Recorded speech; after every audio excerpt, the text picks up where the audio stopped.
Imagine it's the dead of winter in Poland. Oh, freezing cold. Yeah, exactly, hovering right around freezing. And you have 50,000 people relying on this one local combined heat and power plant. Just to keep their homes warm. Right, keep the homes warm, keep the lights on. And from the outside, I mean, the facility looks completely secure. Like a fortress. Yeah, tall fences, access gates, security cameras everywhere. But inside, the reality is entirely different. Because they're already in. Exactly. Hackers are just quietly navigating the internal network. They've actually just shut down a steam turbine, Oh. and they are actively disabling the process water treatment system. And you know what the most terrifying part is? They didn't come through the front door? Right. They didn't breach the main firewall, they didn't phish a power plant employee, and they didn't even pick a physical lock. No, they bypassed all of it. The entire fortress. Right. They bypassed it by walking through a cellular network meant for, like, a random wind farm miles away. It's just, it completely shatters our traditional assumptions about defense. I mean, we spend so much time and, frankly, budget obsessing over the perimeter. The main gates. Yeah, the main gates of our digital fortresses. And we completely ignore these invisible architectural connections sitting right beneath our feet. Which brings us to today. Welcome to today's deep dive. We know you are here because you don't just want those high-level headlines, right? You want to understand the actual mechanics of how these breaches happen. The nuts and bolts. Exactly. So today we are opening up a stack of 3 fresh, really revealing cybersecurity reports from August 2026. And the mission today is mapping out those invisible side doors. Yes, the side doors of modern cyber threats. Because we're moving way past the old days of, brute force hacking. Today we're looking at how attackers are bypassing these seemingly impenetrable defenses by finding, well, just the one obscure configuration we forgot to lock down. Because the shift in tactics across these 3 sources, it's just profound. Attackers just realize that climbing a taller wall is, well, that's a waste of resources. Why climb when you can walk around, right? Right. So instead, they are crawling through private cellular networks. They're circumventing our newest cryptographic passkeys. Without breaking any math, by the way. Exactly. Not a single line of math broken. Yeah. And they are spinning up private, offline, artificial intelligence to basically automate their operations entirely in the dark. So I want to start right in the thick of it with that Polish power plant, because this report from CERT Polska, released on August 8th, it literally reads like a thriller. It really does. It details a December 2025 cyber attack on a combined heat and power plant, or CHP, and we already set the stakes: 50,000 residents in the middle of winter. The potential for disaster there was just immense. I mean, Poland's prime minister actually noted earlier in the year that 2 CHP plants were targeted. Wow, 2? Yeah, and this report is the culmination of a 3-month investigation into this second facility. The attackers were, like, deep inside the operational technology network. The OT network, that's the scary part. Exactly. But, thankfully, the defenders caught the anomaly. They started the recovery at 7:30 in the morning while the intruders were still actively roaming around the systems. While they were still in there. That is wild. Yeah, and because they caught it in progress, customers didn't actually lose heat or electricity. So a massive near miss. But the entry point, that's what really caught my attention here. CERT Polska found that the initial breach didn't happen anywhere near the heat and power plant. Nope, not even close. It started at a wind farm. So how does a threat actor compromise a wind farm and end up controlling a steam turbine miles away? Well, you have to trace the architecture. So Yeah. the attack path, it started with a FortiGate device over at the wind farm. Okay. And this piece of hardware was acting as both a firewall and a VPN concentrator for that specific facility. But it had 3 fatal flaws. Let's hear them. First, the VPN interface was exposed directly to the public internet. Always a bad idea. Yeah. Second, it allowed user accounts to exist without multi-factor authentication. Oh, man, which is just a cardinal sin in modern networking. Absolutely cardinal sin. Yep. And third, the attackers managed to gain administrative privileges on this exposed device. Of course they did. Right. And investigators strongly suspect they used those admin rights to extract valid VPN credentials, which, essentially gave them a backstage pass to just explore the wind farm's internal network segments. Okay, so the wind farm is fully compromised, but the report explicitly notes that the wind farm and the heat and power plant They are entirely separate physical facilities. Completely different locations. Right. They don't even share an IT department. So I'm trying to visualize this. It's not like they're connected by some, Ethernet cable stretched across the Polish countryside. No. So what was the bridge between them? The bridge was a private APN, an access point name. Okay, break that down. Think of it as a dedicated cellular data network. So the local distribution system operator, the entity that manages the broader energy grid, they needed a way to remotely monitor all this equipment. Like at various substations? Exactly. At substations, the wind farm, the CHP plant. So they essentially rented a private slice of a 5G or 4G cellular network just for their industrial equipment. That is correct. They use cellular modems, specifically these Teltonica routers. Yeah. And they equip them with SIM cards configured to use this private APN. Okay. And the operator required the equipment to communicate using the specific industrial protocol called Serial DMP 3.0. DMP 3.0, right. Yeah, and that protocol itself, that's standard for telemetry. It's just how industrial devices report their status and receive commands. So the protocol wasn't the issue? No, the protocol was fine. The catastrophic failure was in how the private cellular network itself was configured. Right. The report calls it a permissive configuration. What does permissive actually mean when we're talking about a cell network? It basically means it lacked client isolation. Client isolation. Okay. In a properly secured network, especially one connecting, highly sensitive infrastructure, devices should only be allowed to talk to a central, heavily monitored server. They shouldn't be talking to each other. Exactly. But because this private APN lacked that client isolation, any SIM card connected to the network could just freely communicate with any other SIM card on that same network. Oh, wow. Okay, I think I'm getting it. So it's like they thought they were building separate, highly secure tunnels from headquarters to each individual facility. Yes. But in reality, they accidentally built this massive underground VIP lounge where anyone who had the right SIM card could just walk over and start messing with someone else's equipment. That is a very, very accurate way to visualize it. The attackers basically found themselves inside that VIP lounge. Unbelievable. Yeah, they just pivoted from the compromised wind farm across that permissive cellular network and went straight over to a WAGO controller at the CHP plant. And a WAGO controller? I mean, that isn't just a database. That's the physical brain that opens valves and spins turbines. It is exactly what you don't want exposed. Yeah. And to add insult to injury here, when the attackers reached that controller, they found out it was still protected by its factory default admin credentials. Default passwords on industrial controllers in 2026. I know. It's almost hard to believe. But taking a step back here, what is the ultimate takeaway from CERT Polska? Like, if they found this vulnerability, is there a patch we can deploy so this doesn't happen to other facilities? That is the most sobering part of the entire investigation. There is no software patch for this. Wait, really? No patch at all? None. The investigators scrutinized the Teltonica routers, and they could not find any evidence that a software vulnerability like a CVE had actually been exploited. So nothing was technically broken? Right. The router's SSH service, the WAGO controller's web interface, the permissive APN itself, they were all operating perfectly. Doing exactly what they were configured to do. Precisely.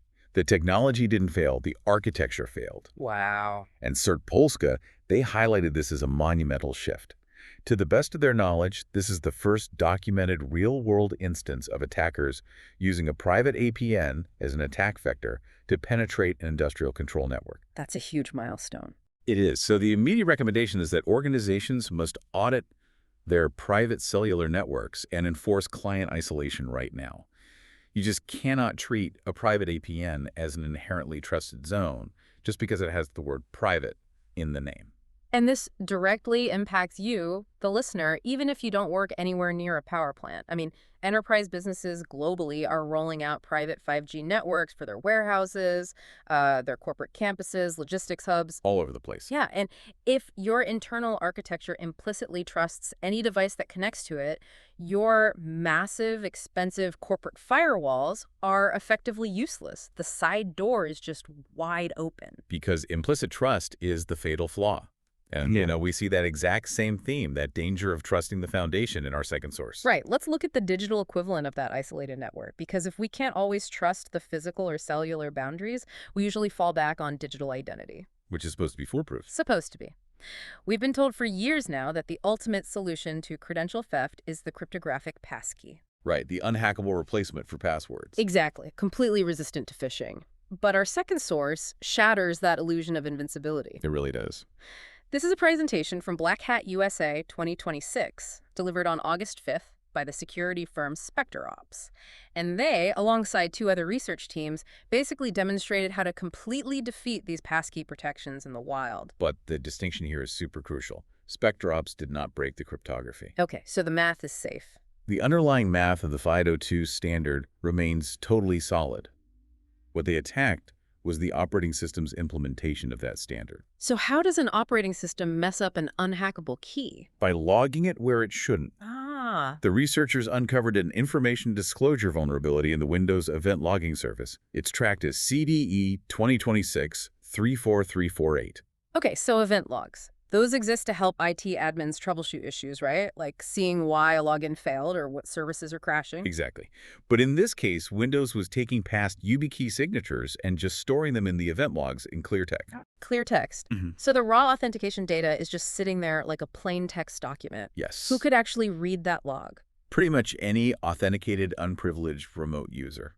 Are you kidding? No. You didn't need to be an administrator. If you just had basic access to the system, you could read those signatures. I want to make sure I am fully grasping the mechanics here. So the cryptographic lock on the door is unbreakable. Right. The digital key I hold in my hand cannot be forged. The operating system essentially took a perfect wax impression of my key every single time I used it. Yeah. And then it just tucked that wax impression under the welcome mat for anyone to find. The wax impression analogy. That captures the mechanism perfectly. That's insane. The event log was the welcome mat. The developers likely just passed that raw authentication assertion to the logging service for, auditing purposes, completely underestimating the risk. Because capturing that signature, that was only step one, right? Oh, exactly. Captioning it was only step one. So what was step two? Relaying it. So by chaining these exposed clear text signatures with a validation weakness in Microsoft Entra ID. Which is Microsoft's cloud-based identity and access management. Right. By chaining those two things, attackers were able to just replay those tokens. They successfully impersonated highly privileged users. Wow. They completely bypassed security policies that strictly mandated phishing-resistant multi-factor authentication. So a company could literally do everything right. They could buy the expensive hardware tokens, enforce strict zero-trust policies, demand MFA for every single login. Spend millions on security. Yeah, and yet the underlying operating system was just silently leaking the exact material needed to tear all of that security down. It's terrifying. Now, Microsoft has since rolled out mitigations for the Entra ID validation issue, and they released security updates for the Windows Event Logging Service. Across Windows 10, 11, and Server, I think. But the research from SpecterOps and similar findings from Unit 42 and Malema, it exposes a massive blind spot in our current security discourse. You mean the debate over how passkeys should be stored? Yes. The industry has been fiercely debating synced passkeys versus device-bound passkeys. Right, so a synced passkey lives in the cloud, accessed across multiple devices via Apple or Google, and a device-bound passkey is locked inside a physical hardware token like a YubiKey. Exactly. And security purists argue that device-bound is the only truly secure method. Because it can't be stolen from the cloud. Right. But this research renders that entire debate completely irrelevant in this context. No, because the OS leaks it anyway. Right. If the local operating system itself exposes the authentication material after the key has done its job, if that wax impression is left under the mat, then the entire chain of trust collapses. It does not matter if your key was bound to a piece of plastic or synced to a cloud server. The vulnerability was completely agnostic to the hardware. Totally agnostic. It really forces you to question your foundations. You can implement the most advanced security protocols on the market, but defenders just have to assume that their authentication material might be compromised through a side channel they haven't even conceived of yet. Which, by the way, is incredibly difficult to monitor manually. I mean, identifying a threat actor moving laterally through a permissive APN, or detecting someone querying a specific event log for a clear text passkey signature, that requires analyzing just mountains of system data. Mountains of it.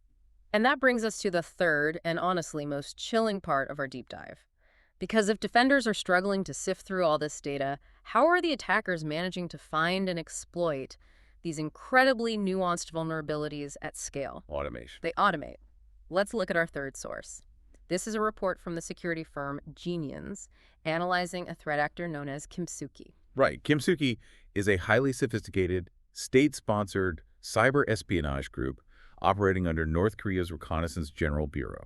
And for the past year, the industry has been warning that hackers might use public AI chatbots like ChatGPT or Claude to draft more convincing phishing emails. Yeah, that was the big fear. But the Genius report shows Kimsuky has moved far beyond just typing prompts into a public website. They have completely internalized the technology. Yes. Genius uncovered evidence that Kimsuky is actively building and deploying an offline AI stack directly on their own controlled servers. But wait, why go to all the trouble of running it offline? The public models are incredibly powerful and, frankly, easy to use. It comes down to operational security, or OPSE. Ah. Because when a hacker uses a commercial AI service, they are subject to that company's telemetry. The AI provider's security teams are monitoring prompts for malicious activity, and the API logs can expose the hacker's IP addresses, their targets, their methods. It said get caught. Exactly. By taking open-source AI models offline, Kimsuky operates entirely in the dark. The researchers found them utilizing tools like Llama, GPT-4all, and MISD. And those are frameworks designed to let you run large language models locally, right, without an internet connection. Yes. The researchers actually noted that Llama had generated cryptographic keys on its first launch, which indicates active setup. But the most revealing artifact they found was a configured database file associated with GPT-4all and was named localdocs v3.db. Right. The report mentions this file is tied to something called a RAG retrieval augmented generation. I've heard the term thrown around in tech circles, but how does RAG actually help a hacking group process their data without the internet? Well, it solves a major limitation of AI. A standard AI model only knows what it was trained on up to a certain date, right? Right. It doesn't know what files you have on your hard drive. RAG bridges that gap.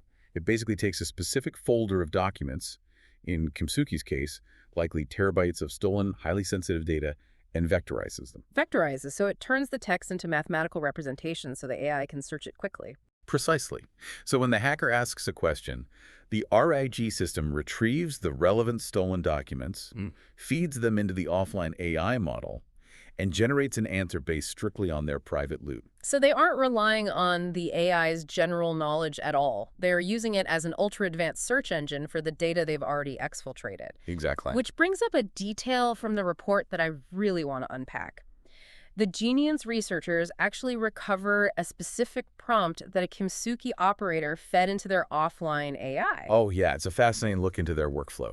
Yeah, so the operator asked the AI to analyze a data set for cryptocurrency wallet details, Gmail credentials, and site registration histories. Pretty standard stuff. Right. But it was the instruction at the end of the prompt that really got me. The hacker wrote, "The more detailed the analysis, the better. Please do not do it haphazardly." Do not do it haphazardly. They're talking to a person. What is the ultimate goal of instructing an AI like a junior analyst instead of just writing a traditional script to parse the data for passwords? Because a traditional script is rigid. It uses regular expressions to look for specific patterns, like, a string of numbers that looks like a credit card. Right. But human communication is messy. Passwords might be buried in a conversational email, or a wallet seed phrase might be saved in a really poorly formatted text file. And a script would just miss that. Completely. But an AI model understands context. By asking it to analyze the data meticulously, the operator is using the AI to infer value from unstructured data that a simple script would just completely pass over. Genius refers to this as the research and knowledge acquisition stage. So they're essentially standing up a localized malicious intelligence analyst. Yeah. But it doesn't stop at analysis, does it? Because the report also noted the presence of developer libraries like Llama Sharp and Microsoft's semantic kernel on Kimsuky's infrastructure. And that is where this escalates from espionage to automated warfare. Also, Semantic kernel and Llama Sharp, they're software development kits. They allow programmers to embed AI capabilities directly into custom software applications, typically written in C# or .NET. oh, wow. So they aren't just using AI in a chat window on their server. They are collecting the components to build AI directly into the malware itself. Yes. Combine that with the fact that researchers also found OpenAI's Whisper speech-to-text files on their servers, and the implication is pretty clear. They are engineering custom malware that can transcribe audio, read documents, and make contextual decisions completely autonomously. Autonomously. Wow. If threat actors are deploying this level of sophistication using offline AI to craft attacks and parse data, How does the defense even keep up? I mean, for years, we've told employees to look for visual clues. Look for the stilted translation, the clumsy formatting, the fake CEO email asking for gift cards. Those visual tells are dead. Dead. Completely. An AI-generated spear phishing lure fed with the context of a company's actual internal communications via our edge system. It will be indistinguishable from a legitimate email. So what do we do? Genian's urgent warning is that defenders must completely shift their focus away from the presentation of the attack and strictly monitor the execution of the payload. Meaning we have to look for behavioral tells. Precisely. You have to correlate what the code actually does once it's on the machine.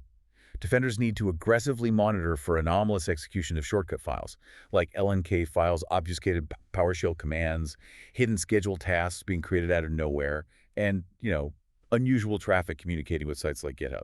Because there is no software patch for a flawlessly written AI-generated email. No. The entire weight of defense now rests on behavioral monitoring and just assuming breach. Man, we have covered incredible ground today. Let's synthesize this journey for you because the overarching theme here is vital. Security in 2026 is no longer about just applying Patch Tuesday updates and buying physical security keys. It is about rigorously auditing the entire interconnected chain of trust. Because the perimeter is officially a myth. A total myth. We started by exploring how physical assumptions fail. If you don't ensure your private cellular APN actively isolates its clients, a hacker can literally wander from a wind farm straight into a power plant's water controls. Just walk right in. Yeah. Then we move to digital assumptions. You have to know exactly how your operating system handles your cryptographic passkeys, or you might be leaving a clear text wax impression of your unhackable key sitting right in an event log. Under the welcome mat. Exactly. And finally, we are seeing the automation of these exploits. Nation-state actors are utilizing private, offline AI to perfectly disguise their entry, process their stolen data, and build intelligent malware. The through line here is relevance to you. Your enterprise VPNs, the Windows event logs running silently in the background of your laptop right now, the private 5G networks your logistics team just deployed, they all rely on the exact same trust models we discussed today. So true. The vulnerabilities that bring down a Polish power plant are the same architectural flaws that can compromise a corporate database. And as we wrap up, I want to leave you with one final lingering thought to mull over regarding that AI development. We know hackers are taking AI offline to ingest stolen data and write better malware on their own servers. Right. But how long until these offline AI models are compressed and optimized enough to be deployed directly inside an infected corporate network? Oh, wow. Imagine a piece of malware acting as an autonomous agent. It lands on a server, totally cuts off its command and control connection to the outside world so it never triggers a firewall alarm, and just watches. That is a terrifying thought. It learns your internal work schedules, it reads your emails, and it adapts its lateral movement to your specific security measures in real time. You secure the front door, but the intruder is already living in the walls, learning your habits completely autonomously. Things are moving fast. They really are.